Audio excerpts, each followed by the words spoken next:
세계가 발칵 뒤집혔습니다.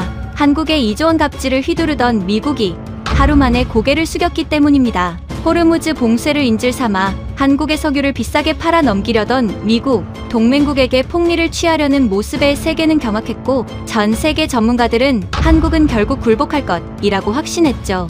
하지만 바로 그때 모든 게 뒤집혔습니다. 러시아가 한국의 원유 독점 공급을 선언한 겁니다. 갑작스러운 한러 연합에 미국 정부는 패닉에 빠졌고 한국을 놓칠 수 없던 미국은 결국 고개를 숙였죠. 도대체 무슨 일이 있었던 걸까요? 러시아가 한국에 러브콜을 보낸 이유, 지금 시작합니다. 사흘 전 NATO 역사상 전례 없는 일이 벌어졌습니다. 세계 최강의 군사 동맹이 아시아의 한 나라에 무릎을 꿇었어요. 2조 원짜리 전차가 증발하고 유럽의 난방이 끊기고 사무총장이 사퇴했습니다. 단 72시간 만에 벌어진 일이었죠. 도대체 어떻게 이런 참사가 가능했을까요? 그 참극의 한복판에 서 있던 사람이 바로 접니다. 제 이름은 리처드 갤러거. 미 백악관 국가안보회 동맹전략 및 유럽방산 총괄수석이었습니다. 20년간 달러 하나로 아시아를 길들여온 전문가였죠. 누구보다 자신 있었습니다. 한국 따위 선수금 줄을 끊으면 석 달 안에 백기를 들 거라고 맹신했으니까요. 그날 저는 브뤼셀 NATO 작전 통제실 문을 박차고 들어갔습니다. 샹들리에 아래로 쏟아지는 불빛이 대리석 바닥 위에 번졌어요. 12명의 외교관이 일제히 시선을 돌렸습니다. 저는 한 명도 쳐다보지 않았어요. 제 눈은 테이블 맞은편 끝자리에 앉아있는 한국인 하나에 고정되어 있었습니다. 곽철우, 대한민국 방위사업청 수출통제심사국장이라는 직함을 달고 있었죠. 나이는 61, 손잡이가 달아빠진 낡은 가죽 가방을 무릎 위에 올려놓고 입을 꾹 다물고 있었어요. 표정이 없었습니다. 분노도, 긴장도, 아무것도 읽히지 않았어요. 저는 안주머니에서 서류 뭉치를 꺼냈습니다. K전차 2차 선수금 전면 지급 보류. 이 한 장이면 충분했어요. 곽철우의 면전을 향해 서류를 집어 던졌습니다. 종이가 바닥에 흩어지며 사각사각 소리를 냈어요. 회의실 전체가 조용해졌죠. 자본주의 세계에선 2조 원을 쥔 쪽이 언제나 목줄을 쥐는 법입니다. 저는 이 말을 천천히 또박또박 내뱉었습니다. 만년필 뒷부분으로 마호가니 책상을 딱 쳤어요. 20년간 몸에 밴 습관이었죠. 이 소리가 나면 상대는 움찔하게 되어 있었습니다. 아시아 관료들은 특히 더 그랬어요. IMF 시절의 한국 재무관료들이 이 소리를 들으며 고개를 숙이던 장면이 생생했습니다. 금반지를 모아 바치던 국민들의 줄이 TV 화면에 끝없이 이어지던 그 시절이었죠. 벽난로 앞 푹신한 소파에 앉아있던 헨릭 라르센 총장이 빈티지 와인잔을 기울였습니다. 창백한 피부 위로 벽난로 불빛이 일렁거렸어요. 라르센 총장은 언성을 높이는 법이 없었습니다. 속삭이듯 말하는 게 이 사람의 방식이었죠. 입꼬리를 살짝 올리며 곽철우를 향해 고개를 돌렸어요. 배럴당 40달러짜리 에너지 계약도 있었죠. 러시아산이라면서요. 그것도 백지화하시는 게 좋겠습니다. 은근한 협박이었습니다. 라르센 총장은 항상 이런 식이었어요. 자신의 손은 절대 더럽히지 않았죠. 악역은 저한테 하다라고 자기는 와인이나 마시며 결과만 받아먹는 위선자였습니다. 하지만 그 순간만큼은 저와 라르센 총장의 호흡이 완벽했어요. 돈줄과 에너지를 동시에 조이면 한국이라는 나라는 숨이 막힐 수밖에 없었으니까요. 그때 회의실 옆문이 벌컥 열렸습니다. 장 릭 가르니에 사령관이었어요. NATO 연합군 군수사령관, 프랑스 육군 중장, 브뤼셀에서 유일하게 흙먼지 묻은 전투화를 싣는 사람이었습니다. 가르니에 사령관이 구겨진 태블릿 PC를 허공에 들어 보이며 다급하게 끼어들었어요. 갤러거 수석, 지금 최전방 무기고가 텅 비어 있다는 걸 모르시는 겁니까? 폴란드 접경 지역 디터 클라인 사단장이 전차 수리 부품이 없어서 라인을 세웠다고 비명을 지르고 있는 판입니다. 저는 만년필로 책상을 한 번 더 쳤습니다. 딱! 가르니에 사령관의 말이 끊겼어요. 전장의 현실 따위는 제 관심사가 아니었습니다. 저는 워싱턴의 숫자를 다루는 사람이었지 진흙탕을 기는 군인이 아니었으니까요. 가르니에 사령관이 이를 악물었지만 더 이상 입을 열지 못했어요. 라르센 총장이 와인잔 너머로 차가운 시선을 보내고 있었거든요. 브뤼셀에서 라르센 총장의 눈밖에 난다는 것은 커리어의 끝을 의미했습니다. 저는 손목에 금빛 롤렉스를 톡톡 쳤어요. 오후 3시였습니다. 곽철우가 이 상황을 버틸 수 있는 시간은 길어야 30분이라고 계산했죠. 2조 원의 선수금이 막힌 상태에서 한국 방산업체들의 유동성은 바닥을 칠 게 뻔했으니까요. 곧 전화기를 붙잡고 본국에 SOS를 치겠죠. 그러면 끝이었습니다. IMF 때와 똑같은 결말이 기다리고 있었어요. 바닥에 흩어져 있던 서류가 사각거리는 소리가 났습니다. 고개를 돌렸어요. 곽철우가 허리를 굽혀 종이를 한 장씩 줍고 있었습니다. 천천히, 정확하게, 한 장도 빠뜨리지 않고요. 주운 서류의 모서리를 반듯하게 맞추더니 손바닥으로 먼지를 탁탁 털어냈어요. 표정은 여전히 아무것도 읽히지 않았습니다. 당황한 기색도, 분노도, 수치심도 없었어요. 등골이 서늘해졌습니다. 20년간 수많은 아시아 관료들을 상대해왔지만 2조 원짜리 모욕을 당하고도 눈썹 하나 까딱하지 않는 인간은 처음이었어요. 곽철우가 서류를 내려놓고 왼쪽 손목의 시계를 내려다봤습니다. 금빛 롤렉스가 아니었어요. 손잡이가 다른 가방만큼이나 세월의 때가 묻은 묵직한 오메가 다이버 시계였습니다. 기계식이었죠. 초침이 째깍째깍 쉬지 않고 돌아가고 있었어요. 곽철우가 노트북을 열었습니다. 화면 상단에 엑셀 파일이 떠 있었어요. 거기에 무언가를 타이핑하기 시작했습니다. 붉은색 글씨였어요. 날짜, 시각, 분 단위. 저는 목을 빼고 화면을 봤습니다. NATO의 선수금 미납 사실이 발생한 정확한 시점이 기록되고 있었어요. 옆칸에는 연 15%라는 숫자가 찍혀 있었습니다. 심장이 한 박자 늦게 뛰었어요. 이건 읍소가 아니었습니다. 항복은 더더욱 아니었죠. 저 한국인은 지금 이 순간을 증거로 만들고 있었어요. 우리의 계약 위반 시점을 분 단위로 기록하고 있었습니다. 곽철우가 노트북을 접었습니다. 서류를 낡은 가방에 넣고 잠금 장치를 찰칵 잠갔어요. 의자에서 일어났습니다. 한마디도 하지 않았어요. 항의도, 협상도, 읍소도 없었습니다. 라르센 총장을 쳐다보지도 않았어요. 저를 쳐다보지도 않았습니다. 회의실 문을 향해 걸어갔어요. 구두 소리가 대리석 바닥 위에서 또각또각 울렸습니다. 문 앞에서 곽철우가 잠깐 멈췄어요. 고개를 반쯤 돌렸습니다. 눈이 마주쳤어요. 서늘했습니다. 분노가 아니었어요. 경멸도 아니었습니다. 그 눈빛에는 아무런 감정이 담겨 있지 않았어요. 마치 도축장에 들어온 소의 번호표를 확인하는 검수관의 눈이었습니다. 등줄기를 타고 땀이 한 줄기 흘렀어요. 문이 닫혔습니다. 곽철우가 사라졌어요. 회의실에 라르센 총장의 와인 향만 남았습니다. 저는 롤렉스를 다시 내려다봤어요. 초침이 째깍거리고 있었습니다. 방금 전까지 이 소리가 승리의 카운트다운이었는데 지금은 뭔가 다른 것을 세고 있는 것 같았어요. 가슴 한구석이 묘하게 서늘했습니다. 하지만 저는 그 감각을 무시했어요. 2조 원을 쥔 쪽이 지는 게임은 이 세상에 존재하지 않았으니까요. NATO의 반격은 빨랐습니다. 곽철우가 회의실을 나간 지 채 6시간도 지나지 않아 브뤼셀 본부에서 전례 없는 조치가 내려졌어요. 방산 선수금 결제 전산망 완전 동결. 한국으로 향하는 모든 자금 흐름을 원천 차단해 버린 겁니다. 라르센 총장의 서명이 찍힌 긴급 행정 명령이었죠. 저는 그 서류를 받아들고 속으로 쾌재를 불렀습니다. 이제 한국의 방산업체들은 하루하루 피가 마를 거였어요. 공장 운영비, 원자재 대금, 인건비, 현금이 돌지 않으면 아무리 기술이 좋아도 사흘을 못 버팁니다. 2조 원이라는 산소호스를 뽑아버렸으니 한국은 질식할 수밖에 없었죠. 라르센 총장은 거기서 멈추지 않았습니다. 언론전을 지시했어요.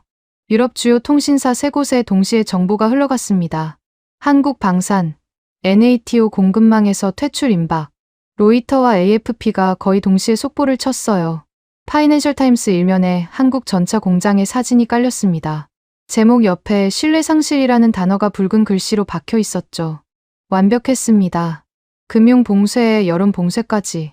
한국의 방산 주가는 폭락할 게 뻔했고 주가가 무너지면 투자자들이 빠지고 투자자가 빠지면 공장이 멈춥니다. 도미노였어요.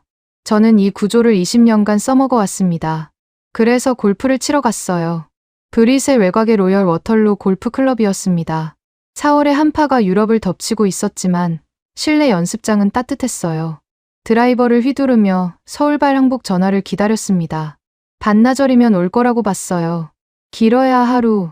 캐디가 건네준 따뜻한 커피를 마시며 스마트폰 화면을 슬쩍 내려다봤습니다. 로이터 속보가 쏟아지고 있었어요. 한국 방산 관련주 동향이 실시간으로 올라오고 있었죠. 저는 폭락 수치를 확인하려고 화면을 확대했습니다. 눈을 의심했어요. 숫자가 거꾸로 가고 있었습니다. 한국 방산주가 떨어진 게 아니라 치솟고 있었어요. 개장 30분 만에 상한가를 쳤습니다. 커피잔을 내려놓지 못하고 굳어버렸어요. 기사 하나를 열어봤습니다. 중동 국부펀드 3곳이 동시에 한국 방산주를 대량 매집했다는 내용이었어요. 아부다비, 쿠웨이트, 카타르, NATO가 퇴출이라는 단어를 흘린 바로 그 순간 중동의 자본이 빈틈을 노려 쏟아져 들어온 겁니다. 서방이 한국을 버리겠다는 신호를 보내자 중동은 그걸 한국 방산을 독점할 천재 1호의 기회로 잃어버렸어요. 손에 쥔 드라이버가 축축해지는 걸 느꼈습니다. 하지만 고개를 저었어요.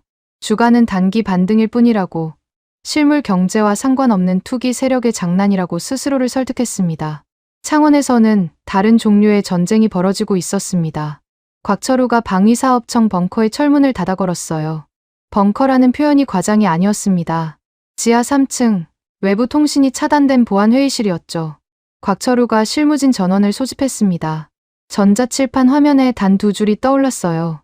첫째, 감정적 대응 전면 금지. 둘째, 모든 언론 접촉 즉시 중단. 곽철우는 부연 설명을 하지 않았습니다. 질문을 받지도 않았어요. 전자칠판의 2줄을 가리키고는 자리로 돌아가 엑셀 파일을 열었을 뿐이었죠. 실무진은 곽철우의 의도를 정확히 이해했을 겁니다. 서방이 원하는 건 한국의 반응이었어요. 분노든 해명이든 어떤 형태로든 반응을 하는 순간 서방의 프레임에 갇히게 됩니다. 곽철우는 침묵이라는 무기를 선택한 거였어요. 바로 그 시각 폴란드와 벨라루스 접경 지역에서는 비명이 터지고 있었습니다. 디터 클라인 사단장이 브뤼셀 지휘부에 긴급 통신을 쏴 올렸어요. 영하 15도의 4월 한파가 눈보라를 몰고 왔고 클라인 사단장의 전차 중대는 꼼짝도 못하고 있었습니다. 수리 부품이 오지 않았어요. 한국발 부품 수급이 끊기면서 전차 세대의 포탑 구동 장치가 멈춰버린 겁니다. 클라인 사단장의 목소리가 통신기 너머로 거칠게 쏟아졌죠. 포탑이 안 돌아가는 전차가 뭡니까? 고철 덩어리입니다. 내 병사들한테 고철 위에 올라타고 전선을 지키라는 겁니까? 브뤼셀 참모부가 웅성거렸습니다. 하지만 나르센 총장의 귀에는 클라인 사단장의 절규가 닿지 않았어요. 총장 집무실의 벽난로는 아직 따뜻했고 와인은 아직 남아 있었으니까요. 전방의 추위는 본부의 안건이 아니었습니다. 초조해진 건 NATO 실무진이었어요. 정치인들은 골프를 치고 와인을 마셨지만 실무자들은 숫자를 들여다보고 있었거든요. 한국이 침묵하면 할수록 불안이 커졌습니다. 항복은커녕 전화 한 통이 오지 않았어요. 이틀이 지나도 아무런 접촉이 없었습니다. 실무진 사이에서 새로운 제안이 올라왔어요. 한국 측에 타협안을 보내자는 거였죠. 내용은 이랬습니다. 핵심 기술 50%를 NATO에 이전하면 미납금의 절반만 선지급하겠다. 나머지 절반은 2차 회계연도에 정산하겠다. 얄팍한 꼼수였습니다. 2조 원 중 절반만 주고 대신 한국의 핵심 기술을 절반이나 빼먹겠다는 거였어요. 저도 이 제안을 보고 고개를 끄덕였습니다. 나쁘지 않다고 생각했어요. 돈에 목마른 한국이라면 기술이라도 내놓고 당장의 현금을 움켜쥐려 할 거라고 봤거든요. 실무진이 이 제안을 암호화 팩스로 창원에 발송했습니다. 회신은 12시간 뒤에 왔어요. 팩스기에서 종이 한 장이 밀려 나왔습니다. NATO 실무진이 달려들었죠. 기대감이 묻어나는 얼굴이었어요. 종이를 집어든 참모의 표정이 굳어졌습니다. 제안서가 돌아온 게 아니었어요. 곽철우가 보낸 건 전혀 다른 문서였습니다. 상단에 붉은 글씨로 NATO의 계약 위반 조항 목록이 타이핑되어 있었어요. 선수금 미납 일시, 전산망 동결 일시, 그리고 각 위반 사항에 대한 연 15% 복리 지연 이자 계산표. 숫자가 빼곡했습니다. 눈덩이처럼 불어나고 있었어요. 하단에는 단 한 줄이 적혀 있었습니다. 수신 확인 요망. 그뿐이었어요. NATO의 타협안에 대한 답변은 한 글자도 없었습니다. 기술 이전이요? 절반 선지급이요? 곽철우는 그 제안의 존재 자체를 무시해버린 겁니다. 눈길조차 주지 않았어요. 실무진이 허탈한 얼굴로 서로를 쳐다봤습니다. 저는 안주머니에 제안서 사본을 구겨 쥐었어요. 손가락에 힘이 들어갔습니다. 그때 옆에 있던 참모가 조심스럽게 물었어요. 갤러거 수석, 한국 측이 파쇄기에 넣은 건 아닙니까? 우리 제안서를요. 저는 대답하지 않았습니다. 대답할 수 없었어요. 그 참모의 말이 정확히 맞았을 거라는 걸 직감적으로 알았거든요. 곽철우라는 인간은 NATO의 제안서를 읽어보지도 않고 파쇄기에 밀어 넣었을 겁니다. 그리고 그 자리에서 엑셀을 열어 벌금 고지서를 작성했겠죠. 분노 대신 이자를 계산하는 인간. 모욕 대신 복리를 타이핑하는 인간. 골프장에서 돌아와 책상에 앉았을 때 팩스기 위에 놓인 그 종이 한 장이 눈에 들어왔습니다. 수신 확인증만이 차갑게 인쇄되어 있었어요. 붉은 숫자가 선명했습니다. 저는 그 숫자를 들여다보다가 손이 떨리는 걸 느꼈어요. 분노 때문이 아니었습니다. 이유를 알 수 없는 서늘함이 등줄기를 타고 올라왔어요. 2조 원을 쥔 쪽이 지는 게임은 존재하지 않는다고 저는 다시 한번 속으로 되뇌었습니다. 하지만 그 문장이 예전처럼 단단하게 느껴지지 않았어요. 바로 그 시각 유럽 전략국제문제연구소가 긴급 보고서를 내놨습니다. NATO의 선수금 동결 조치로 인해 한국 방사는 심각한 유동성 위기를 맞고 곧 백기를 들 것으로 전망한다. 라르센 총장이 이 보고서를 인용하며 유럽 국방장관 회의에서 자신감을 피력했죠. 전문가들이 한국의 항복을 예측하고 있었습니다. 숫자도 논리도 서방의 편이었어요. 그런데 이상했습니다. 전문가들의 분석이 정확하다면 한국은 지금쯤 전화기를 붙잡고 매달려야 했어요. 그런데 창원에서는 아무 소리도 들리지 않았습니다. 팩스기 위에는 벌금 고지서 한 장만 덩그러니 놓여 있었어요. 밤이 깊어지면서 브뤼셀에 눈이 내리기 시작했습니다. 4월의 눈이었어요. 창밖으로 하얀 눈송이가 쏟아지는 걸 보면서 저는 곽철우의 그 서늘한 눈빛을 떠올렸습니다. 도축장 검수관의 눈. 롤렉스 초침이 째깍거렸어요. 그 소리가 유난히 크게 울렸습니다. 사흘째 되던 날이었습니다. 브뤼셀 나토 사령부 회의실에 다시 소집 명령이 떨어졌어요. 라르센 총장이 직접 건 호출이었죠. 한국 측 대표단이 면담을 요청해왔다는 보고가 올라온 겁니다. 저는 그 소식을 듣자마자 의자 등받이에 몸을 기대며 천장을 올려다봤어요. 됐다 싶었습니다. 드디어 왔구나. 이틀간의 침묵은 체면치레였을 뿐이고 결국 백기를 들고 찾아오는 거라고 확신했어요. 2조 원의 산소호스가 뽑힌 지 사흘째인데 더 버틸 재간이 없었을 겁니다. 라르센 총장도 같은 생각이었어요.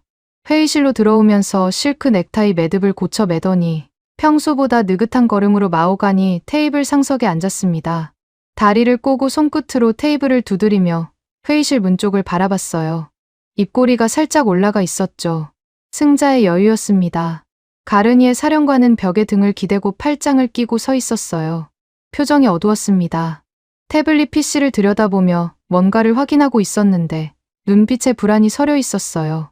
하지만 저는 가르니의 사령관의 우려 따위 신경 쓸 여유가 없었습니다. 회의실 문이 열렸어요. 곽철우가 먼저 들어왔습니다. 사흘 전과 똑같은 차림이었어요. 낡은 가죽 가방, 먼지 하나 없이 정돈된 검은 양복, 그리고 아무것도 읽히지 않는 무표정. 반발짝 뒤에 또 한 사람이 따라 들어왔습니다. 처음 보는 얼굴이었어요. 차가운 무태 안경, 한치의 흐트러짐 없이 넘긴 포마드 헤어. 체구는 곽철우보다 작았지만 걸음걸이에 군더더기가 없었어요. 왼손에 검은색 바인더 하나를 들고 있었습니다. 두께가 제 주먹만 했어요. 라르센 총장이 다리를 꼰 채 고개를 살짝 기울였습니다. 결국 백기를 들고 오셨군요. 환영합니다. 조롱이 섞인 인사였어요. 라르센 총장 특유의 속삭이는 말투였죠. 저는 만년필을 손에 쥐고 곽철우의 반응을 기다렸습니다. 이제 읍소가 시작될 거였어요. 유해를 요청하거나 분할 상환을 제안하거나 기술 이전 조건을 수용하겠다고 말하겠죠. 20년간 봐온 패턴이었습니다. 아시아 관료들은 결국 이 자리에 와서 고개를 숙이게 되어 있었어요. 곽철우가 낡은 가죽 가방을 열었습니다. 안에서 투박한 갈색 서류 봉투 하나를 꺼냈어요. 크기는 A사 한 장이 들어갈 정도였습니다. 곽철우가 그 봉투를 마오가니 테이블 정중앙에 내려놓았어요. 소리가 나지 않았습니다. 부드럽게, 정확하게 중앙에 놓았어요. 봉투 표면에 뭔가 찍혀 있었습니다. 붉은색이었어요. 시선을 고정했습니다. 대한민국 관인이었어요. 선명한 붉은색 직인이 봉투 한가운데 찍혀 있었습니다. 봉투를 열기도 전에 등줄기가 뻣뻣해졌어요. 이유를 알 수 없었습니다. 종이 한 장이 뭐가 무섭겠습니까? 하지만 곽철우의 손놀림이, 그 봉투를 내려놓는 동작이, 이건 읍소하러 온 사람의 움직임이 아니었어요. 곽철우가 봉투에서 서류를 꺼냈습니다. 첫 장 상단의 한글과 영문이 나란히 인쇄되어 있었어요. 방산 수출 계약 직권 해지 통보서, 한글 아래에 Unilateral Termination and Notice of Defense Exports Contract라는 영문이 박혀 있었습니다. 심장이 한 박자 늦게 뛰었어요. 읍소가 아니었습니다. 항복이 아니었어요. 곽철우 옆에 서 있던 무태 안경의 남자가 한 발 앞으로 나왔습니다. 검은색 바인더를 테이블 위에 올려놓더니 안경 다리를 검지로 밀어 올렸어요. 입을 열었습니다. 목소리가 날카로웠어요. 감정이 실려 있지 않았습니다. 칼날이 종이를 베는 것 같은 소리였죠. 윤태식, K방산 수출 컨소시엄 최고 법무 책임자입니다. 본 통보서의 조건을 낭독하겠습니다. 라르센 총장의 입꼬리가 내려갔어요. 저는 만년필을 쥔 손에 힘을 주었습니다. 윤태식이라는 이름을 처음 들었어요. 사전 정보에도 없던 인물이었습니다. 윤태식이 서류의 첫 번째 항목을 읽기 시작했어요. 첫째, 지연 배상금을 포함하여 미납 선수금 2조 원 전액을 현찰 일시불로 완납하십시오. 라르센 총장이 고개를 갸웃했습니다. 이게 뭔 소리냐는 표정이었어요. 2조 원을 내놓으라고요? 돈줄을 쥔 쪽은 우리인데 저도 같은 생각이었습니다. 코웃음이 나왔어요. 빚쟁이가 채권자에게 돈을 내놓으라고 호통치는 꼴이었으니까요. 하지만 윤태식은 멈추지 않았습니다. 둘째, 나토 사무총장 명의의 공식 사과문을 대한민국 방위사업청에 발송하십시오. 회의실이 술렁거렸어요. 라르센 총장의 눈이 가늘어졌습니다. 사과문이요? 나토 사무총장이 아시아의 하청업체에 사과를 하라고요. 저는 자리에서 벌떡 일어날 뻔했습니다.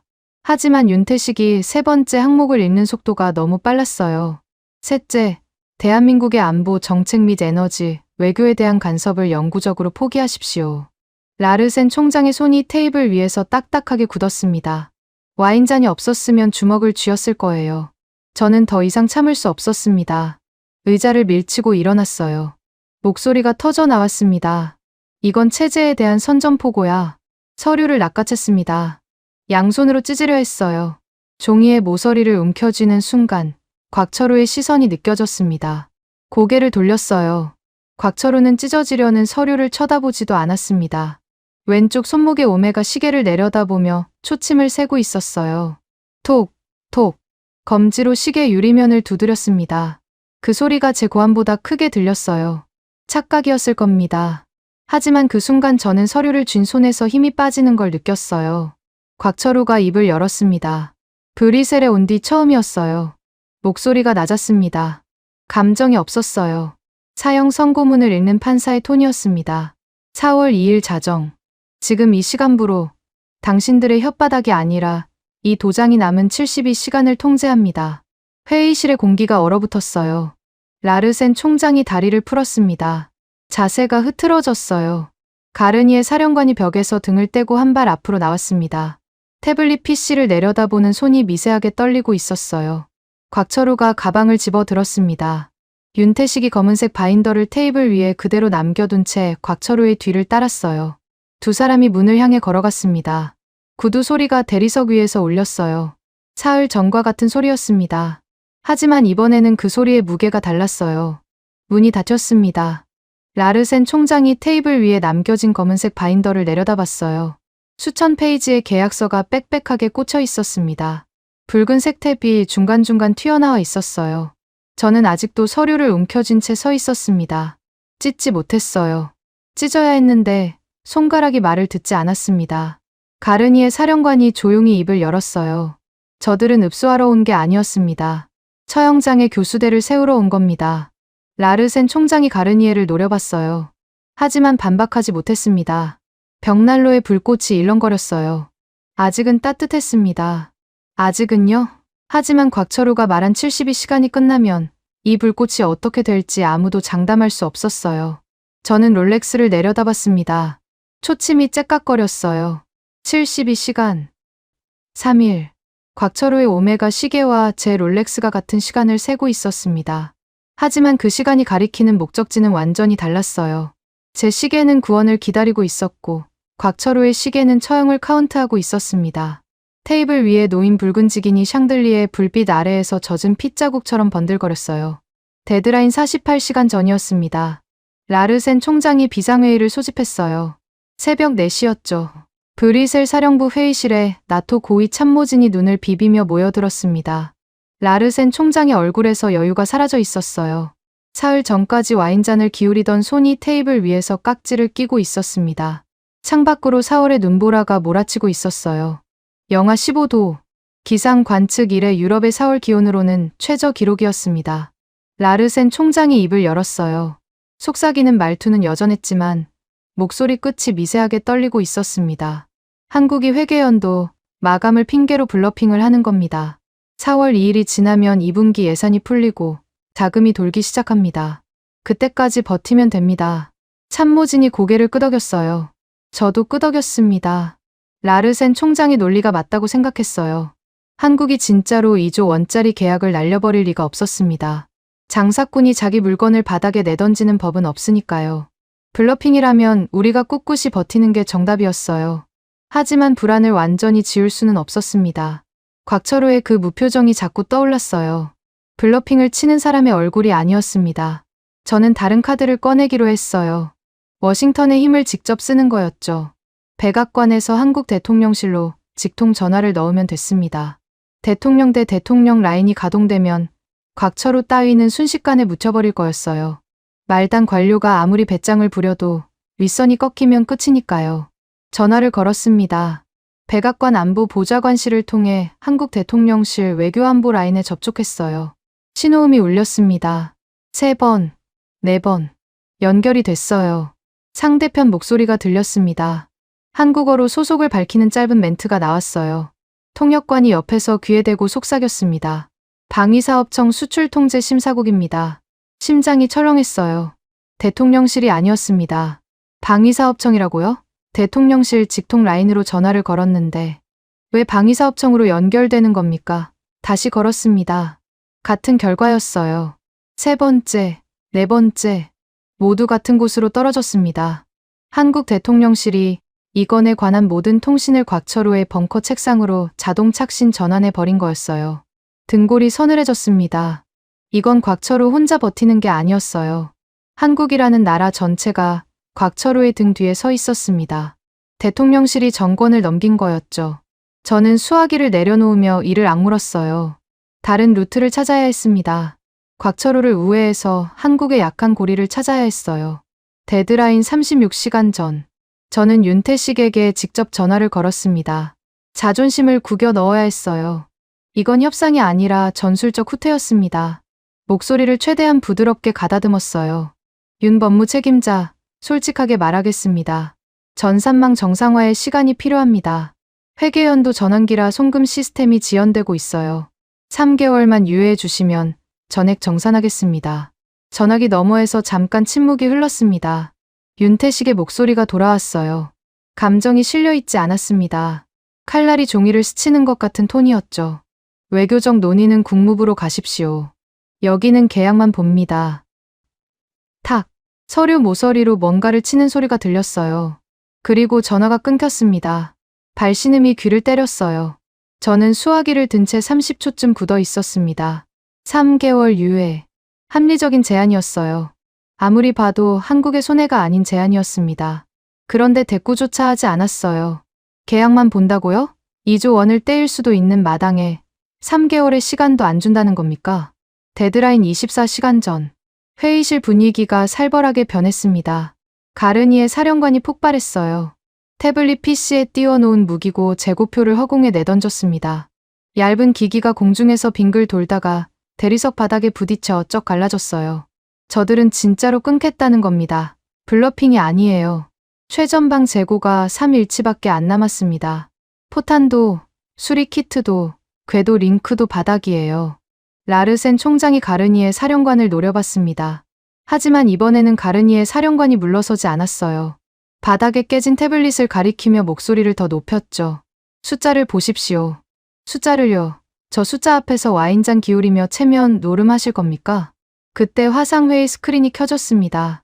디터 클라인 사단장이었어요. 방탄모를 쓰고 있었는데 얼굴이 하얗게 질려 있었습니다. 클라인 사단장의 배경 화면에 눈보라가 휘몰아치고 있었어요. 막사 아닌데도 입김이 뿜어져 나왔습니다. 나르센 총장, 내 부대원 600명이 전차 없이 접경 지역에 서 있습니다. 이러다 포탄 한 발 못 쏘고 묶이면 그건 전투가 아니라 학살당하는 겁니다. 라르센 총장이 클라인 사단장의 발언을 묵살하려 했어요. 하지만 클라인 사단장이 먼저 통신을 끊어버렸습니다. 화면이 검게 꺼졌어요. 회의실이 술렁거렸습니다. 최전방 지휘관이 사무총장의 면전에서 통신을 일방적으로 끊는 건 불복종에 가까운 행위였어요. 나토의 내부 스텝이 꼬이기 시작한 거였습니다. 초조해진 건 저였습니다. 현금도 안 통하고 백악관 라인도 먹히지 않고 유해 제한도 씹혔어요. 실무진 한 명이 새로운 아이디어를 들고 왔습니다. 아프리카의 나토 회원국들이 확보한 희귀 광물 채굴권이 있었어요. 코발트, 리튬, 망간. 이걸 현물 결제 형태로 한국에 넘기면 어떻겠냐는 제안이었습니다. 현금이 없으니 실물로 때우자는 거였죠. 저는 눈이 번쩍 뜨였어요. 나쁘지 않았습니다. 한국은 자원 빈국이니까 광물 채굴권에 침을 흘릴 가능성이 있었어요. 팩스를 보냈습니다. 아프리카 광물 현물 결제 제안서. A사 3장짜리 문서였어요. 회신을 기다렸습니다. 1시간, 2시간, 5시간이 지났을 때 팩스기가 딸깍거렸어요. 종이 한 장이 밀려 나왔습니다. 실무진이 달려들었어요. 저도 자리에서 벌떡 일어났습니다. 종이를 집어들었어요. 상단에 짧은 문구가 타이핑되어 있었습니다. 중고장터 거래 사양. 그 아래에 붉은 도장이 찍혀 있었어요. 100% 현금 완납 외불가. 그뿐이었습니다. 한국은 광물 따위에 눈길조차 주지 않았어요. 현금을 내놓든지 아니면 4월 2일 자정에 모든 게 끝나든지 둘 중 하나였습니다. 종이를 구겨 바닥에 내던졌어요. 라르센 총장이 소파에서 벌떡 일어났습니다. 이번에는 속삭이지 않았어요. 도대체 저것들이 뭘 믿고 이러는 겁니까? 아무도 대답하지 못했습니다. 회의실에 침묵이 내려앉았어요. 벽난로의 장작이 타닥 소리를 내며 쪼개졌습니다. 4월의 눈보라가 창문을 두드렸어요. 시계를 봤습니다. 데드라인까지 1시간 남았어요. 만년필을 쥔 손이 떨렸습니다. 멈추려고 했지만 멈출 수가 없었어요. 왼손으로 오른손을 감싸 쥐었습니다. 그래도 떨렸어요. 입술을 깨물었습니다. 피 맛이 났어요. 2조 원을 쥔 쪽이 지는 게임은 없다고 머릿속에서 되뇌었습니다. 하지만 그 문장은 이미 종이처럼 구겨져 있었어요. 롤렉스 초침이 째깍거렸습니다. 4월 2일 자정을 향해. 라르센 총장의 벽난로가 아직 타고 있었어요. 하지만 그 불꽃이 유럽의 마지막 온기라는 걸 저는 인정하고 싶지 않았습니다. 곽철호의 오메가 시계도 같은 시간을 세고 있었겠죠. 다만 저 한국인의 시계는 떨리지 않았을 겁니다. 초침 하나 흔들리지 않는 기계식이었으니까요. 데드라인 10분 전이었습니다. 브리셀 나토 사령부 브리핑룸에 긴급 소집이 걸렸어요. 라르센 총장이 직접 내린 명령이었죠. 한국 측 대표단을 즉시 불러오라는 거였습니다. 저는 그 지시를 듣는 순간 뒤통수를 얻어맞은 기분이었어요. 라르센 총장이 한국을 부르다니요. 사흘 전까지 다리를 꼬고 와인을 마시며 블러핑이니 버텨라고 호언장담하던 그 입으로 이제 와서 한국을 소환하겠다고요. 상황이 그만큼 급박해졌다는 뜻이었습니다. 브리핑룸에 들어서자 공기부터 달랐어요. 사흘 전의 여유는 흔적도 없었습니다. 참모진의 얼굴이 하나같이 회색빛이었어요. 잠을 못 잔 눈들이 충혈되어 있었죠. 라르센 총장만 겉으론 평정을 유지하고 있었는데 실크 넥타이 매듭이 비뚤어져 있었습니다. 이 사람이 넥타이 매듭을 흐트러뜨린 건 제가 아는 한 처음이었어요. 문이 열렸습니다. 곽철호와 윤태식이 나란히 들어왔어요. 곽철호는 여전히 낡은 가방을 들고 있었고 윤태식은 검은색 바인더를 왼손에 끼고 있었습니다. 두 사람의 표정은 사흘 전과 조금도 달라지지 않았어요. 잠을 설친 기색도 초조한 기색도 없었습니다. 72시간 동안 나토가 온갖 수를 다 쓰는 동안 저 두 사람은 도대체 뭘 하고 있었던 걸까요? 라르센 총장이 자리에서 벌떡 일어났습니다. 속삭이는 말투가 아니었어요. 핏대가 목 위로 붉어져 나왔습니다. 동맹의 이름으로 명령합니다. 데드라인을 일주일 연장하십시오. 나토 30일 개국의 안보가 걸린 문제입니다. 일주일이면 전산망을 정상화하고 송금 절차를 완료하겠습니다. 명령이라고 했어요. 요청이 아니라 명령이었습니다. 나토 사무총장이 동맹이라는 단어를 무기로 꺼내든 겁니다. 저는 속으로 끄덕였어요. 이 카드는 유효할 수 있었습니다. 아무리 한국이 배짱을 부려도 나토라는 이름의 무게를 정면으로 거스를 수는 없을 거라고 봤거든요. 동맹을 적으로 돌리는 건 자살행위나 마찬가지니까요. 곽철호는 대답하지 않았습니다. 옆에 선 윤태식을 한번 쳐다봤어요. 눈짓이었죠. 윤태식이 한 발 앞으로 나왔습니다. 검은색 바인더를 테이블 위에 올려놓았어요. 찰칵 소리를 내며 잠금을 풀었습니다. 수천 페이지의 계약서가 빼곡히 꽂혀 있었어요. 붉은색 탭이 삐죽삐죽 튀어나와 있었죠. 윤태식은 바인더를 들여다보지도 않았습니다. 손끝의 감각만으로 페이지를 넘기더니 정확히 한 지점에서 멈췄어요. 촤락. 수천 장의 종이가 한꺼번에 펼쳐지는 소리가 브리핑룸을 채웠습니다. 114페이지. 특약 조항이었어요. 윤태식이 안경 다리를 검지로 밀어 올렸습니다. 양복 안주머니에서 붉은색 펜을 꺼냈어요. 펜촉을 딱 열더니 114페이지 상단의 조항 위에 일직선으로 쫙 줄을 그었습니다. 잉크가 번지지 않았어요. 한치의 흔들림도 없는 직선이었습니다. 국제상사법 제7조 밑본 계약서 제14조 특약에 의거하여 통보합니다. 윤태식의 목소리가 울렸어요. 감정이 없었습니다. 법전을 읽는 기계 같았죠. 4월 2일 0시 0분부로 기납부된 선수금 2조 원 전액은 대한민국 국고로 환불 불가 강제 귀속됩니다. 회의실이 얼어붙었습니다. 환불 불가라고요? 2조 원을 돌려받을 수 없다고요. 라르센 총장의 손에 들려있던 크리스탈 와인잔이 흔들렸어요. 손가락 마디가 하얘질 만큼 잔을 움켜쥐고 있었습니다. 나토가 선수금을 틀어진 게 아니었어요. 계약을 어긴 건 나토 쪽이었고 그 위반의 대가로 이미 넘긴 2조 원이 통째로 날아가는 거였습니다. 쥐고 있다고 생각한 돈이 이미 우리 손을 떠나 있었어요. 라르센 총장의 손에서 와인잔이 미끄러졌습니다. 크리스탈이 대리석 바닥에 부딪혀 산산조각이 났어요. 투명한 파편이 샹들리에 불빛을 받아 바닥 위에서 반짝거렸습니다. 와인 한 방울이 라르센 총장의 구두코 위에 튀었어요. 라르센 총장은 그걸 닦지 않았습니다. 닦을 여유가 없었어요. 저는 의자에서 벌떡 일어났습니다. 아직 카드가 남아 있었어요. 물량이었습니다. 창원 공장에 이미 조립이 완료된 K2 전차와 부품들이 있었죠. 계약이 해지되더라도 그 물량의 소유권을 놓고 국제 소송을 걸면 됐습니다. 법정 다툼이 시작되면 몇 년이 걸려요. 그 사이에 한국은 물건을 못 빼돌리고 우리는 시간을 벌 수 있었죠. 저는 이 논리를 머릿속에서 급하게 정리하며 목소리를 높였어요. 물량 반출을 금지시킬 겁니다. 소유권 반환 소송을 제기하면 국제법상 동결 명령이 내려집니다. 한국은 완성된 전차 한 대도 못 빼요. 제 말이 끝나기도 전에 윤태식이 바인더의 다음 페이지를 넘겼습니다. 같은 붉은 펜으로 두 번째 줄을 그었어요. 이번에도 일직선이었습니다. 계약 해지 발동 시 생산 라인 상점 물량의 소유권은 즉시 박탈되며 대한민국 방위사업청의 직권으로 타국에 재배정됩니다. 본 조항은 자동 발효되며 별도의 통보 절차를 요하지 않습니다. 머리를 한 대 맞은 것 같았어요. 소유권이 자동으로 박탈된다고요? 소송을 걸 틈도 없이 완성된 전차든 조립 중인 부품이든 계약이 해지되는 순간 한국이 마음대로 다른 나라에 팔아치울 수 있다는 뜻이었습니다. 우리가 돈을 내고 주문한 물건이 우리 손에 닿기도 전에 남의 손으로 넘어가는 거였어요. 그건 국제법상 사기입니다. 저는 테이블을 내리쳤어요. 주먹이 아니라 손바닥이었는데도 둔탁한 소리가 울렸습니다. 마호가니가 진동했어요. 하지만 윤태식은 눈썹 하나 까딱하지 않았습니다. 오히려 고개를 살짝 숙여 바인더의 해당 페이지 최하단을 들여다봤어요. 그리고 붉은 펜 끝으로 한 지점을 톡톡 가리켰습니다. 서명이 있었어요. 최하단 오른쪽 구석. 만년필로 적은 필기체 서명이 선명하게 박혀 있었습니다. 가늘고 우아한 곡선. 헨릭 라르센. 나토 사무총장의 친필 서명이었어요. 회의실이 무덤처럼 조용해졌습니다. 라르센 총장의 얼굴에서 핏기가 빠졌어요. 자신이 서명한 겁니다. 이 특약 조항을 자신의 손으로 승인한 거였어요. 계약 체결 당시에 수천 페이지의 문서를 일일이 읽지 않았겠죠. 한국의 법무팀이 심어둔 조항을 그대로 통과시킨 거였습니다. 그때는 한국이 감히 이런 조항을 발동할 거라고 상상도 못했을 테니까요. 저는 라르센 총장의 서명을 내려다봤어요. 우아한 필기체가 형틀의 매듭처럼 보였습니다.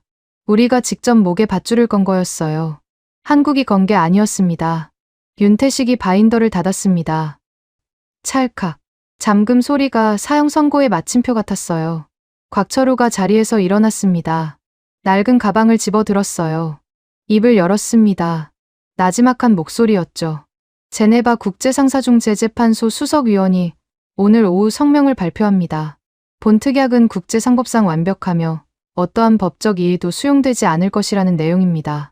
가르니에 사령관이 벽에 등을 기대고 눈을 감았어요. 입술이 실룩거렸습니다. 웃고 있는 건지 울고 있는 건지 분간이 안 됐어요. 제가 내리친 테이블 위에 크리스탈 파편이 흩어져 있었습니다. 라르센 총장의 와인 자국이 대리석 위에서 핏자국처럼 번져 있었어요. 곽철호와 윤태식이 문을 향해 걸어갔습니다. 이번에는 뒤도 돌아보지 않았어요. 구두 소리가 멀어졌습니다. 문이 닫혔어요. 브리핑룸의 샹들리에 불빛만 남았습니다. 바닥에 산산조각 난 와인잔 파편 사이로 바인더에서 떨어져 나온 붉은색 탭 조각 하나가 놓여 있었어요. 114라는 숫자가 찍혀 있었습니다. 저는 그 숫자를 내려다보며 손톱을 손바닥에 파묻었어요. 피가 배어나왔는지도 몰랐습니다. 롤렉스를 봤어요. 데드라인까지 3분이었습니다. 3분 뒤면 2조 원이 증발합니다. 전차가 사라져요. 그리고 우리는 그 어떤 법적 수단으로도 되돌릴 수 없게 됩니다.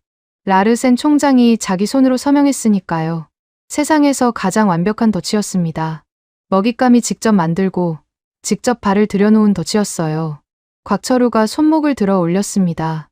왼쪽 손목에 오메가 다이버 시계를 내려다봤어요. 초침이 째깍째깍 12시를 향해 다가가고 있었습니다. 브리핑룸을 나선 뒤 곽철우는 복도 끝 통신실로 걸어갔어요. 저는 그 뒷모습을 브리핑룸 문틈 사이로 지켜봤습니다. 따라가야 했어요.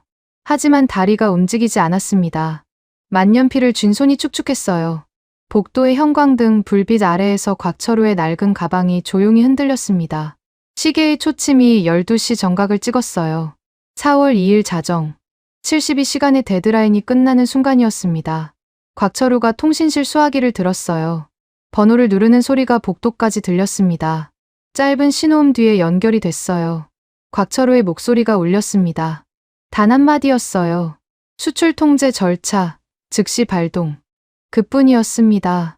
부연 설명도, 확인 질문도 없었어요. 수화기를 내려놓는 딸깍 소리가 났습니다. 곽철우가 고개를 돌려 복도 끝에 서 있는 저를 봤어요. 시선이 마주쳤습니다. 곽철우의 눈에는 아무것도 담겨 있지 않았어요. 승리의 쾌감도, 복수의 열기도 없었습니다. 일을 끝낸 사람의 눈이었어요. 도장을 찍고 서류를 접는 공무원의 눈. 저는 그 눈빛 앞에서 한 발짝 뒤로 물러났습니다. 내 의지가 아니었어요. 몸이 먼저 반응한 거였죠. 작전 통제실로 뛰어 들어갔습니다. 숨이 차올랐어요. 라르센 총장과 참모진이 이미 모여 있었습니다. 대형 스크린 6대가 벽면을 가득 채우고 있었는데 모든 화면이 일제히 켜졌어요. 창원 방산 클러스터 내부의 CCTV 생중계 화면이었습니다. 저는 화면 앞에 멈춰 섰어요. 심장이 목구멍까지 차올랐습니다. 첫 번째 화면에 K2 전차 조립 라인이 보였어요. 거대한 로봇팔 8대가 전차 차체 위에서 움직이고 있었습니다. 용접 불꽃이 튀고 유압 장치가 쉬지 않고 돌아가고 있었어요. 아직 멈추지 않았습니다. 블러핑이었다고 저는 속으로 외쳤어요. 곽철우가 전화 한 통으로 허세를 부린 거라고 믿고 싶었습니다. 3초 뒤였어요. 로봇팔 하나가 멈췄습니다. 용접 불꽃이 꺼졌어요. 2초 뒤에 두 번째 팔이 멈췄습니다. 세 번째, 네 번째, 도미노처럼 하나씩 꺼져갔어요. 마지막 8번째 로봇팔이 전차 포탑 위에서 정지했을 때 공장 전체가 굉음과 함께 침묵에 빠졌습니다. 거대한 심장이 박동을 멈춘 것 같았어요. 유압 장치의 웅웅거림이 사라지자 스피커에서 금속이 식어가는 틱틱 소리만 흘러나왔습니다. 설마, 라고 중얼거렸어요. 설마 진짜로. 하지만 화면은 거짓말을 하지 않았습니다. 두 번째 스크린으로 시선을 옮겼어요. 도색 라인이었습니다. 나토 규격의 올리브 드랩 도장이 완료된 K2 전차 6대가 일렬로 서 있었어요. 장갑판 측면에 국기 데칼이 선명하게 붙어 있었습니다. 독일 3색기, 폴란드의 흰색과 붉은색, 덴마크의 붉은 십자가, 각국에 인도될 물량이었어요. 우리가 2조 원을 내고 주문한 물건이었습니다. 작업자 2명이 전차 위로 올라갔어요. 장비를 들고 있었습니다. 처음에는 뭔지 몰랐어요. 화면을 확대한 참모가 비명을 질렀습니다. 레이저 커터입니다. 작업자가 독일 국기 데칼 위에 레이저를 갖다 댔어요. 푸른 빛이 번쩍였습니다. 금속 표면에서 연기가 피어올랐어요. 데칼이 가장자리부터 녹아내리기 시작했습니다. 검은 삼색기가 뒤틀리며 장갑판에서 벗겨져 나갔어요. 쇳가루가 공기 중에 흩날렸습니다. 작업자는 한치의 망설임도 없이 칼날처럼 정확한 동선으로 데칼을 도려냈어요. 첫 번째 전차의 독일 국기가 완전히 사라지는데 45초가 걸렸습니다. 옆 전차에서는 폴란드 국기가 벗겨지고 있었어요. 동시에 세 번째 전차의 덴마크 국기 위에서도 푸른 불빛이 번쩍거렸습니다. 체계적이었어요. 순서가 정해져 있었습니다. 곽철우가 72시간 동안 침묵하고 있던 게 아니었어요. 이 순간을 준비하고 있었던 겁니다.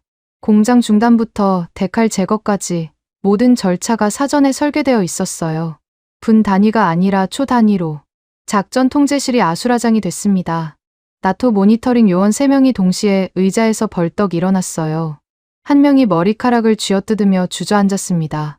다른 한 명이 테이블 위에 서류를 쓸어 바닥에 내던졌어요. 비명에 가까운 소리가 터져 나왔죠. 물량이 증발하고 있습니다. 국기가 뜯기고 있어요. 지금 당장 막아야 합니다. 막는다고요? 어떻게요? 창원은 대한민국 영토입니다.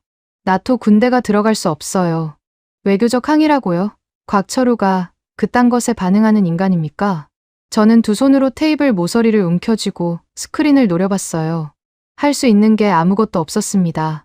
2000km 떨어진 공장에서 우리의 전차가 우리의 국기를 잃어가는 걸 눈뜨고 지켜보는 것밖에. 세 번째 스크린에 화상회의 창이 떴습니다. 디터 클라인 사단장이었어요. 폴란드 접경의 눈보라 속이었습니다. 방탄모 위에 눈이 수북이 쌓여 있었어요. 클라인 사단장의 얼굴은 추위 때문인지 분노 때문인지 시뻘겋게 달아 있었습니다. 태블릿 PC를 들어 올려 화면에 가까이 가져다 댔어요. 클라인 사단장도 같은 생중계를 보고 있었습니다. 자기 부대에 배치될 전차에서 독일 국기가 레이저로 도려지는 장면을. 클라인 사단장의 손이 떨렸어요. 태블릿을 쥔 손가락 마디가 하얗게 질려 있었습니다. 클라인 사단장이 방탄모를 벗었어요. 눈 위에 던졌습니다. 아니, 집어 던졌어요. 방탄모가 눈밭에 처박히며 둔탁한 소리를 냈습니다. 클라인 사단장의 목소리가 스피커를 뚫고 나왔어요. 내 전차입니다. 내 부대원들이 타야 할 전차란 말입니다. 저걸 눈 뜨고 보라는 겁니까? 아무도 대답하지 못했어요. 클라인 사단장의 뒤쪽으로 막사가 보였습니다. 불이 꺼져 있었어요. 난방이 끊긴 건 아직 아니었지만 클라인 사단장의 부대원들이 하얀 입김을 뿜으며 어깨를 움츠리고 있었습니다. 영하 15도의 4월이었어요. 전차도 없고 따뜻한 막사도 보장할 수 없는 최전방이었습니다. 스크린이 다시 창원 공장으로 전환됐어요. 네 번째 전차의 데칼이 완전히 제거된 뒤였습니다. 장갑판 측면이 텅 비어 있었어요. 국기가 있던 자리에 레이저로 도려낸 자국만 선명했습니다. 마치 문신을 지운 피부처럼 흉터가 남아 있었어요. 다섯 번째, 여섯 번째 전차에서도 작업이 진행되고 있었습니다. 기계처럼 정확한 속도로, 감정 없이. 라르센 총장이 넥타이를 잡아당겼어요. 실크 매듭이 목을 조르고 있는 것처럼 거칠게 잡아 풀었습니다. 단추 하나가 바닥에 떨어져 대굴대굴 굴러갔어요. 라르센 총장의 호흡이 거칠어졌습니다. 들숨과 날숨이 고르지 않았어요. 어깨가 들썩거렸습니다. 북유럽 귀족 특유의 창백한 피부가 잿빛으로 변해 있었어요. 멈춰. 저걸 멈추란 말이야. 라르센 총장이 중얼거렸어요. 누구에게 하는 말인지 알 수 없었습니다. 저한테 하는 말이었을 수도 있고 스크린 속의 한국인들에게 하는 말이었을 수도 있어요. 하지만 이 자리에서 그 명령을 이행할 수 있는 사람은 아무도 없었습니다. 곽철우만이 그 라인을 다시 돌릴 수 있었어요. 그리고 곽철우는 지금 이 건물 어딘가에서 오메가 시계의 초침이 돌아가는 소리를 들으며 조용히 서 있었겠죠. 가르니의 사령관이 팔짱을 풀고 창밖을 바라봤습니다. 브뤼셀에도 눈이 내리고 있었어요. 4월의 눈보라가 유리창을 두드렸습니다. 가르니의 사령관이 나지막하게 혼잣말을 했어요. 끝났군. 우리가 진 거야. 저는 대답하지 않았습니다. 대답할 수 없었어요. 스크린을 바라봤습니다. 여섯 번째 전차의 덴마크 국기가 레이저 불빛 아래에서 마지막 연기를 피워 올리며 사라지고 있었어요. 2조 원의 피 같은 돈과 수백 대의 최첨단 전차가 서방의 눈앞에서 증발해 버린 4월 2일 자정이었습니다. 롤렉스를 내려다봤어요. 자정을 넘긴 초침이 아무 일도 없다는 듯이 째깍거리고 있었습니다. 이 시계가 이렇게 무겁게 느껴진 적은 한 번도 없었어요. 창원 공장의 라인이 멈춘 지 정확히 4시간이 지났습니다. 새벽 4시였어요. 브리셀 작전 통제실의 스크린에는 여전히 창원 CCTV 화면이 떠 있었습니다. 불 꺼진 공장, 정지된 로봇팔, 국기가 도려진 전차들. 스크린 속 풍경은 거대한 관 속을 들여다보는 것 같았어요. 죽은 공장이었습니다. 저는 의자에 주저앉은 채 스크린을 멍하니 바라보고 있었어요. 라르센 총장은 1시간 전에 집무실로 돌아갔습니다. 참모진 대부분도 빠져나갔어요. 남은 건 저와 모니터링 요원 2명, 그리고 벽에 등을 기대고 눈을 감고 있는 가르니의 사령관뿐이었습니다. 그때 스크린 한쪽 구석에서 움직임이 포착됐어요. 공장 정문 CCTV였습니다. 헤드라이트 불빛이 어둠을 가르며 다가오고 있었어요. 한 대가 아니었습니다. 검은색 대형 SUV 4대가 종대로 진입하고 있었어요. 선두 차량 위에 작은 깃발이 꽂혀 있었습니다. 화면을 확대했어요. 초록색 바탕에 하얀 글씨. 심장이 쿵 내려앉았습니다. 사우디아라비아 왕국의 국기였어요. 차량이 공장 정문 앞에 멈췄습니다. 뒷좌석 문이 열렸어요. 한 남자가 내렸습니다. 금실로 자수가 놓인 최고급 비슈트를 걸치고 있었어요. 새벽 4시에 창원 공기가 차가웠을 텐데 코트 하나 걸치지 않았습니다. 뒤따르는 수행원 6명이 서류 가방과 위성통신 장비를 들고 줄줄이 내렸어요. 사드 빈 압둘라, 사우디아라비아 왕실 국방조달청장이었습니다. 왕세자의 금고직이라고 불리는 인물이었죠. 이름은 알고 있었지만 이 시각에 이 장소에 나타날 거라고는 상상도 못했어요. 모니터링 요원이 의자에서 벌떡 일어났습니다. 갤러거 수석, 사우디 조달청장입니다. 전용기로 온 것 같습니다. 전용기라고요? 데드라인이 끝나자마자 전용기를 타고 창원에 내렸다는 겁니까? 저는 스크린에 얼굴을 들이밀었어요. 사드 청장이 공장 안으로 걸어 들어가고 있었습니다. 걸음이 느긋했어요. 주변을 둘러보는 여유까지 있었습니다. 마치 백화점에 쇼핑하러 온 사람 같았어요. 그 모습을 보는 순간 온몸에 소름이 돋았습니다. 이건 우연이 아니었어요. 사전에 조율된 겁니다. 곽철호와 사드 청장 사이에 이미 합의가 끝나 있었던 거였어요. 72시간의 데드라인은 나토에 대한 최후 통첩인 동시에 사우디의 물량을 넘기기 위한 카운트다운이었던 겁니다. 스크린 속에서 사드 청장이 국기가 도려진 K2 전차 앞에 섰어요. 장갑판 측면에 텅 빈 자리를 손으로 한번 쓱 쓸었습니다. 수행원이 서류를 펼쳤어요. 사드 청장이 비슈트 안주머니에서 수표책을 꺼냈습니다. 전차 보닛 위에 수표책을 올려놓더니 금색 만년필로 무언가를 적기 시작했어요. 저는 화면을 확대할 수 없었습니다. 하지만 나중에 확인한 내용은 이랬어요. 스위스 연방은행 실시간 이체 승인. 금액 4조 원. 나토가 2조 원을 놓고 72시간을 발버둥 치는 동안 사우디는 그 2배를 단 한 번의 펜 놀림으로 쏴버린 겁니다. 3분 뒤 창원 공장에 경보음이 울렸어요.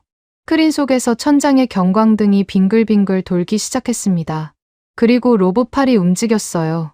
첫 번째 팔이 일어나더니 두 번째, 세 번째, 4시간 전에 멈췄던 심장이 다시 뛰기 시작했습니다. 유압 장치의 웅웅거림이 스피커를 통해 브리셀 작전 통제실까지 전해졌어요.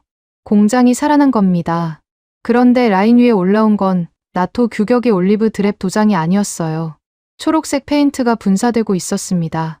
진한 초록색, 사우디아라비아의 국기색이었어요. 독일 국기가 뜯긴 자리, 폴란드 국기가 도려진 자리, 덴마크 국기가 녹아내린 자리를 사우디의 초록색이 덮어가고 있었습니다. 가르니의 사령관이 눈을 떴어요. 스크린을 봤습니다. 얼굴이 일그러졌어요. 가르니의 사령관이 제 어깨를 붙잡고 돌려 세웠습니다. 얼굴이 코앞이었어요. 저들은 협상하러 온 게 아니었어. 우리의 사형 집행 영장을 들고 온 거지. 자네가 우리 유럽의 심장에 직접 총을 쐈군. 저는 가르니의 사령관의 손을 뿌리쳤어요. 하지만 반박할 말이 없었습니다. 스크린 속에서 사드 청장이 외신 기자단 앞에 서고 있었어요. 창원 공장 정문에 어느새 카메라 수십 대가 진을 치고 있었습니다. 사드 청장이 영어로 말했어요. 통역이 필요 없었습니다. 또렷한 발음이었죠.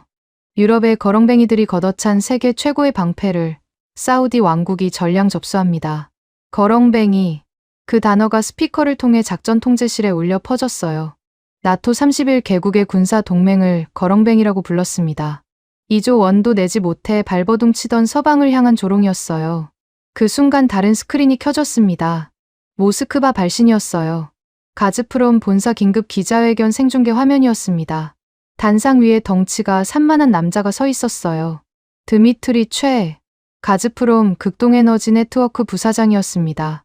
사할린 고려인 3세라는 정보는 가지고 있었지만 이 인물이 여기서 등장할 줄은 몰랐어요. 드미트리 최가 양복 안주머니에 손을 넣었습니다. 뭔가를 꺼냈어요.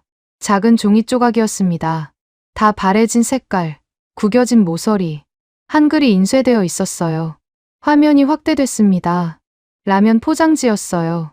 낡아서 글씨가 거의 보이지 않는 한국산 컵라면 포장지 조각이었습니다. 드미트리 최가 그 조각을 가슴에 꾹 눌렀어요. 눈을 감았습니다. 3초쯤 그러고 있었어요. 그리고 눈을 뜨더니 카메라를 정면으로 바라봤습니다. 2998년 러시아 모라토리엄 시절 모두가 우리를 버렸을 때 한국의 영업사원 하나가 이걸 놓고 갔습니다. 드미트리 최의 목소리가 떨렸어요. 잠시 말을 멈췄습니다. 숨을 고르더니 다시 입을 열었어요. 우리의 오랜 형제국 한국을 겁박한 유럽연합에 대해 가즈프롬은 이유행 천연가스 공급을 전면 차단합니다. 작전 통제실의 공기가 증발했습니다. 숨을 쉴 수가 없었어요. 가스 차단이라고요? EU 전체의 천연가스 공급을요? 4월의 기록적인 한파 한복판에서 모니터링 요원이 비명을 질렀어요. 참모 한 명이 의자를 차고 뛰어나갔습니다. 라르센 총장에게 보고하러 간 거였죠. 5분도 지나지 않아 변화가 시작됐습니다. 라르센 총장 집무실의 내부 감시 모니터가 한쪽 스크린에 떠 있었어요. 벽난로가 보였습니다. 불꽃이 약해지고 있었어요. 1분, 2분.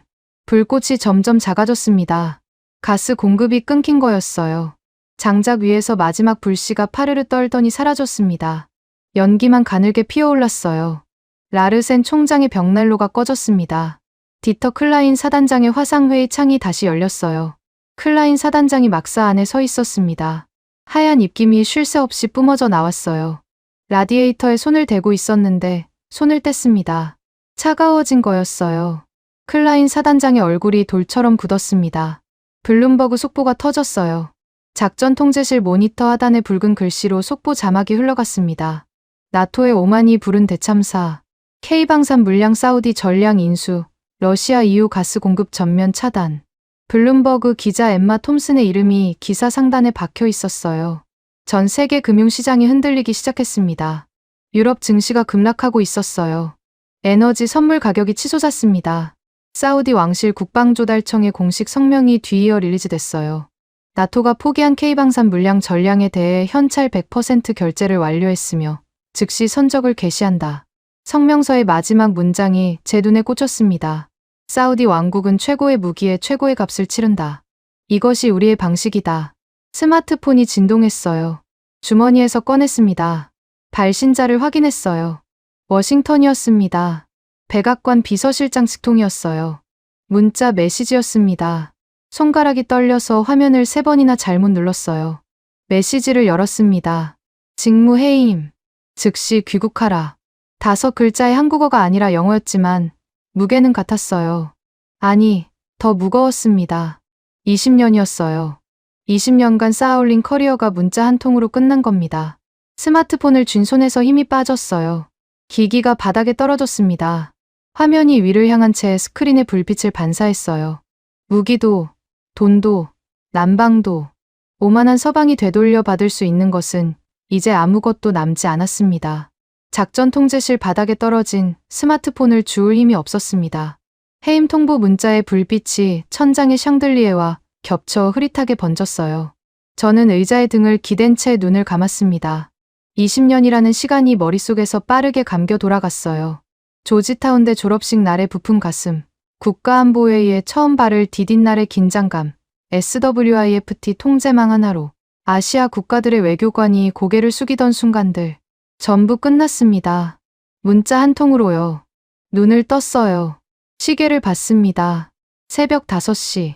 라르센 총장이 긴급 회의를 소집했다는 전갈이 왔어요.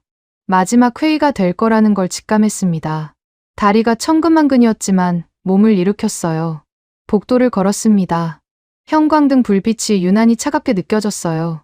회의실 문 앞에서 멈췄습니다. 문틈 사이로 입김이 새어나오고 있었어요. 입김이요.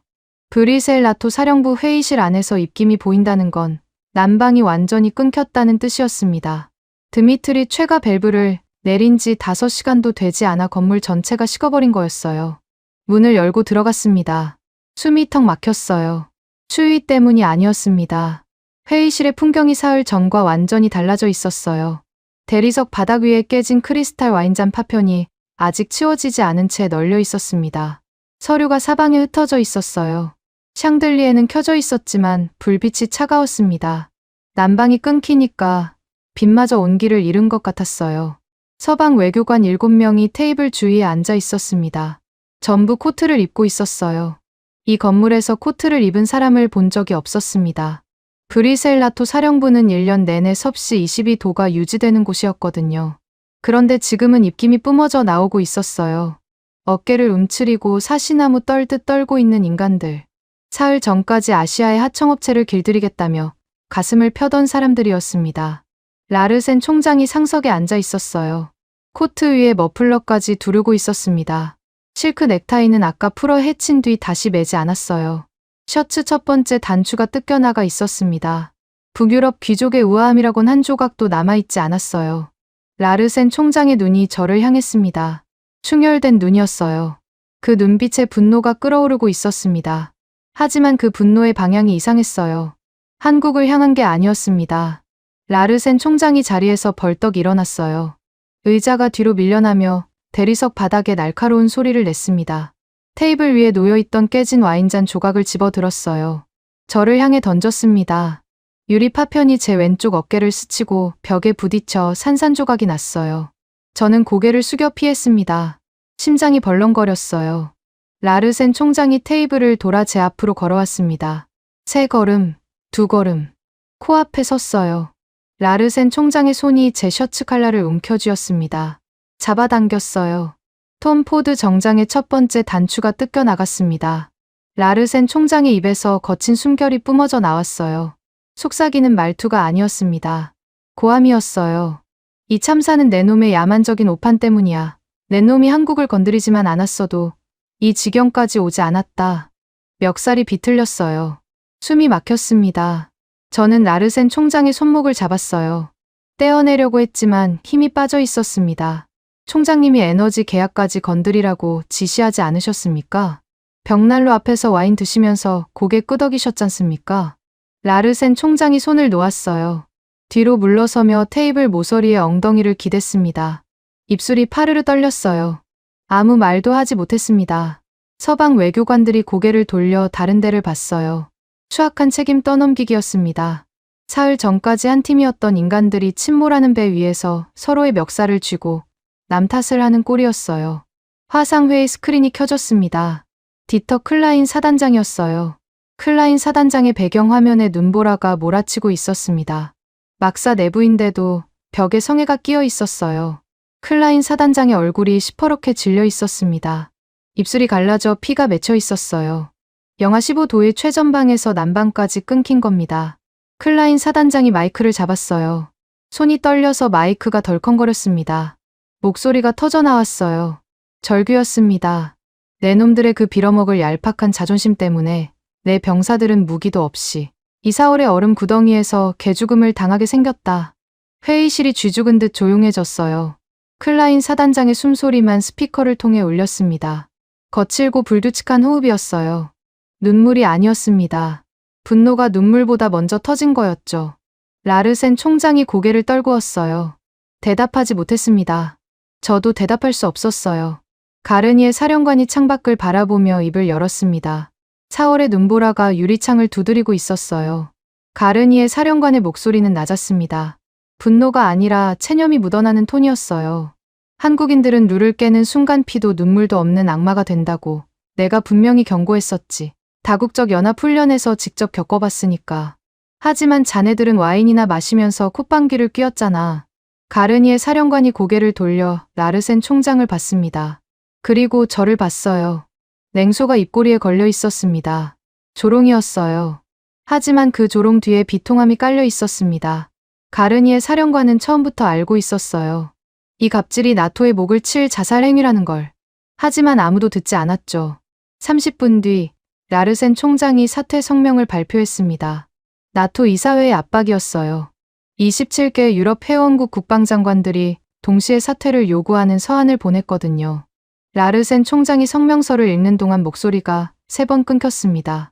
읽다가 멈추고 숨을 쉬고 다시 읽었어요. 성명서의 마지막 문장을 읽을 때 라르센 총장의 눈가가 부러졌습니다. 울지는 않았어요. 울 자격조차 없었으니까요. 성명 발표가 끝나자 뒤이어 벌어진 일은 차마 눈뜨고 보기 어려웠습니다. 라르센 총장의 사퇴 소식이 전해지자마자 미국의 눈치를 보며 숨죽이고 있던 유럽 27개국 국방장관들이 일제히 움직였어요. 한국행 비행기표를 끊기 시작한 겁니다. 독일, 프랑스, 폴란드, 이탈리아, 앞다투어 창원 방위사업청에 면담을 요청했어요. 사흘 전까지 한국을 하청업체라고 불렀던 사람들이 이제는 곽철호의 일정에 자기 이름을 끼워 넣으려고 아우성이었습니다. 사흘 만에 세상이 뒤집힌 거였어요. 회의실에 저 혼자 남았습니다. 라르센 총장도, 가르니에 사령관도, 외교관들도 전부 빠져나갔어요. 텅 빈 회의실에 샹들리에 불빛만 차갑게 내리쬐고 있었습니다. 저는 손목에 롤렉스를 내려다봤어요. 금빛 케이스가 샹들리에 불빛을 받아 번들거렸습니다. 20년 전 첫 번째 아시아 프로젝트를 성공시키고 자축 선물로 산 시계였어요. 달러의 힘을 상징하는 시계였습니다. 버클을 풀었어요. 찰칵 소리가 났습니다. 롤렉스를 빈 마호가니 책상 위에 내려놓았어요. 금빛이 나무결 위에서 쓸쓸하게 빛났습니다. 20년의 무게가 손목에서 사라졌어요. 가벼워진 게 아니었습니다. 비어버린 거였어요. 우리는 한국이 달러로 길들여지는 충견인 줄 알았습니다. 고개를 숙이고 꼬리를 내리는 하청업체인 줄 알았어요. 틀렸습니다. 한국은 차가운 계약과 원칙으로 상대의 숨통을 끊는 맹수였어요. 이빨을 드러내지 않았을 뿐 처음부터 우리의 목줄을 쥐고 있었습니다. 그걸 모든 것을 잃은 뒤에 알았어요. 롤렉스의 초침이 텅 빈 책상 위에서 째깍거렸습니다. 그 소리가 이제는 아무도 듣지 않는 패배자의 심장 소리처럼 회의실 안에서 허공을 맴돌았어요. 지금까지 여러분의 영원한 말동무, 감동을 더하다 였습니다. 세계를 놀라게 한 대한민국. 다음 영상에서도 계속됩니다. 좋은 하루 되세요.